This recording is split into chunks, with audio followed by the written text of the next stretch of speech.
आज हमारे साथ में हैं बॉलीवुड एक्ट्रेस, मैं कह सकता हूं त्रिधा चौधरी, आप इनको आश्रम की बबीता भी कह सकते हैं। तो चलिए हम आपको उनसे मिलवाते हैं।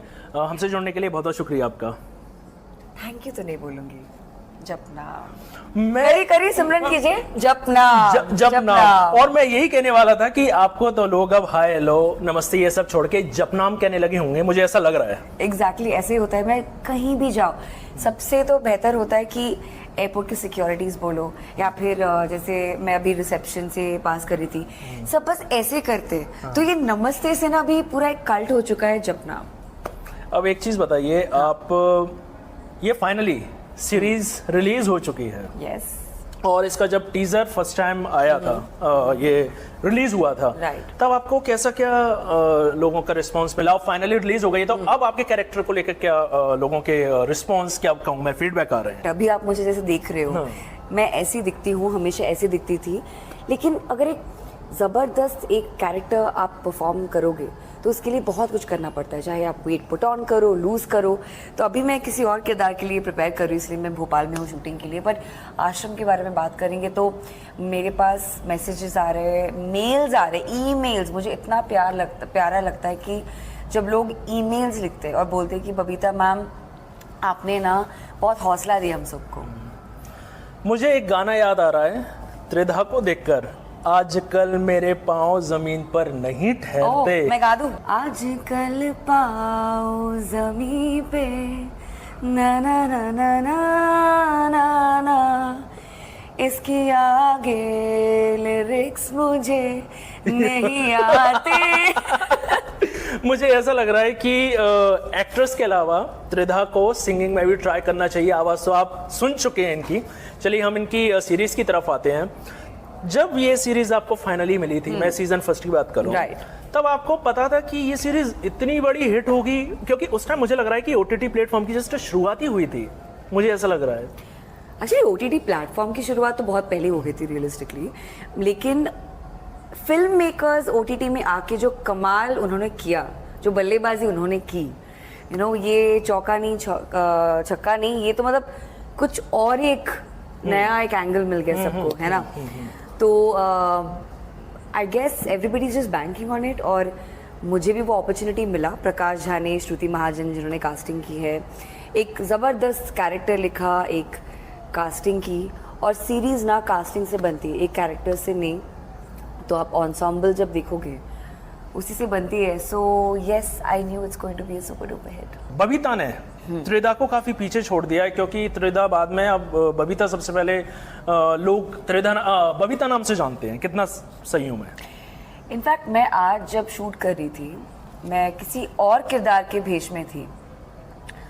लोगों ने मुझे बिल्कुल उनके दिमाग में मैं बस वही बन चुकी हूँ, तो वो ना बस मुझे ऐसे बोल रहे कि बाबा को हेलो बोलना, बाबा निराला को भी जपनाम बोलना, और भोपा को बोलना कि वो थोड़ा अपना तेवर ठीक करे। मतलब वो ऐसे बात करते कि मैं एक एब्सोल्युटली जीवित चरित्र हूँ।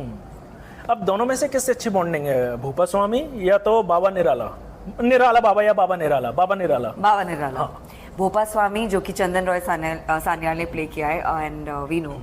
बाबा निराला जो कि बॉबी ने प्ले किया है, बॉबी।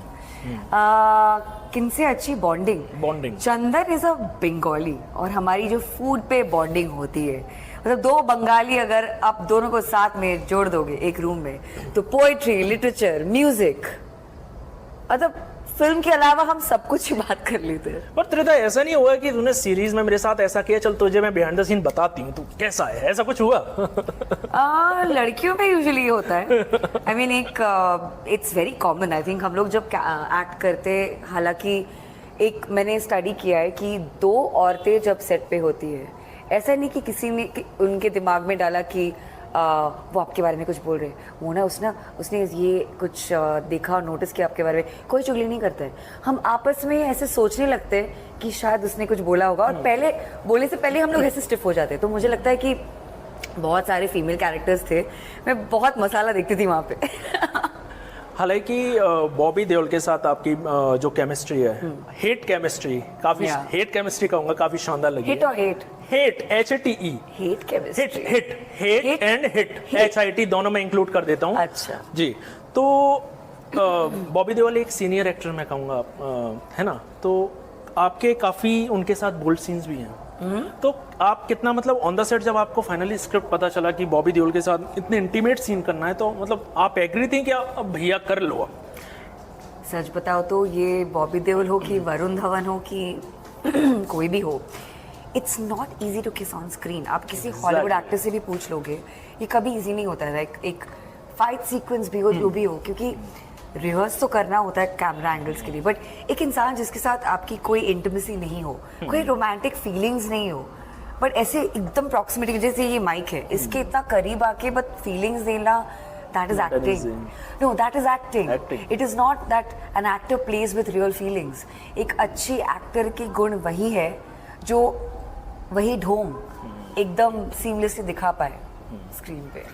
मैं बता दूं कि त्रिधा भोपाल में है और ये कपिल शर्मा की फिल्म किस किस को प्यार करूं 2 की शूटिंग कर रही है और एक्साइटमेंट वो दिख रहा है त्रिधा का। Yes. तो हालांकि हम ये जानना चाहेंगे कि त्रिधा इस फिल्म में कपिल के साथ क्या करती हुई नजर आ रही हैं? मार रही हैं या रोमांस करेंगी, या समझ जाओ। अब बीवी जो हूँ इसकी, तो कपिल तो बनी कपिल की, और मारपीट तो मियाँ बीवी में होता ही है। This is my answer to you. जी, और कुछ बोलना चाहेंगी कपिल के बारे में? ओके, एक किस्सा है एक्चुअली। ये कास्टिंग के पहले क्या हुआ था, मैंने कपिल शर्मा शो किया था और उसमें मैंने एक्चुअली आश्रम और बाकी मेरे जो सीरीज है उसको प्रमोट करने के लिए, तो उसमें मतलब मीम्स भी बने काफ़ी, जिसमें कपिल ने मुझे पूछा था कि श्रद्धा जी आपने बॉबी के साथ जो आश्रम वाली सीन की ना, मैं भी बाबा बनना चाहता हूँ, मैं भी बॉबी का रोल करना चाहता हूँ। मतलब इसके ऊपर ये बहुत स्प्लैश हो चुका था। एंड कट टू अभी एक्चुअली मैं उनकी बीवी बनी हूँ। सुपर फनी, काफ़ी इंटरेस्टिंग स्क्रिप्ट लिखी है और एक बहुत ही धमाकेदार सॉन्ग है। तो सॉन्ग के अंदर एक्चुअली मेरे और कपिल के कैरेक्टर के बीच में जो आपको रोमांस नजर आएगा, जो एक अलग अंदाज में आप देखेंगे, मैं उसके लिए काफ़ी एक्साइटेड। अब त्रिधा जाते जाते एक आखिरी सवाल आपसे। आपने भोपाल में एक लंबा समय गुजारा है, राइट। आप आश्रम के शूट के टाइम भी आई थी, आश्रम 1 सेकंड आई थी, अब आप भोपाल में हैं। कल इनकी सीरीज रिलीज हो चुकी है। यस, आश्रम 3 चैप्टर 2, सॉरी आश्रम 3 पार्ट 2।